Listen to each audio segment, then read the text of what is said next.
Welcome to the fourth and final video in this series of videos on what your partner needs most. I've spent the first three videos applying the concepts in Dr. Emerson Eggerich's book, Love and Respect, specifically to marriage, and that's how he applies the concepts. However, I've seen through my own experience that you can also apply these concepts in other male-female relationships. Now, men need respect. Women need love. That's what they need most. So that would logically apply to other relationships as well. So let's take, for example, a father-daughter relationship. The father's going to need respect. The daughter's going to need love. Well, as I described in the last video, that vicious spiral can happen in this relationship as well.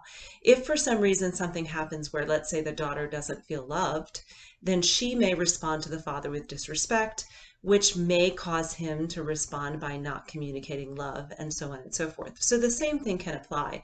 Or let's take a mother-son relationship. I have a 14-year-old son still at home, and of course I want love, and yet even though he's young, he still wants to be respected. And so now I'm the parental authority, so I'm the one who deserves the respect in the relationship as far as my position goes.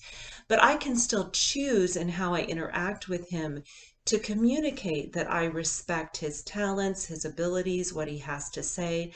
And when I do that, it's easier for him to respond to me in loving ways and even to give me the respect that I deserve as his parent. Let's take, for example, another situation where you have a supervisor and a subordinate. Let's say you have a female supervisor and a male subordinate. Well, that male may struggle with being respectful to the female, depending on the situation. And it's very awkward, even still, for females who are in a position of authority over males, because that's a typically non-female role historically, and it's been changing for a number of years. But that may be a challenging situation. So I'm not suggesting that they're going to actually communicate love, right? So we're going to use love in this sense, in the sense of kindness, maybe even appreciation. And respect can also be that appreciation, but it's more in the sense of appreciation of talents, of abilities, of skills.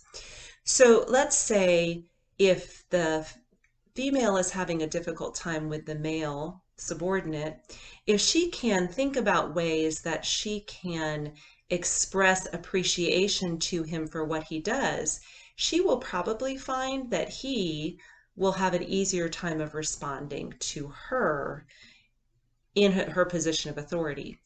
But we can go the other way around too. If the male is struggling, he can think of ways that he can demonstrate kindness appropriately to his female supervisor, and that will make it easier for her to then demonstrate respect.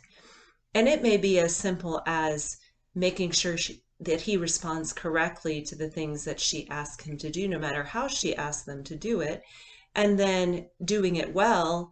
And by fulfilling that, that may make it easier for her to then respond to him with respect in the future. So there is no one solution to all problems. But as I said, from my experience, I found that this one idea or concept has had a great impact on my own relationships.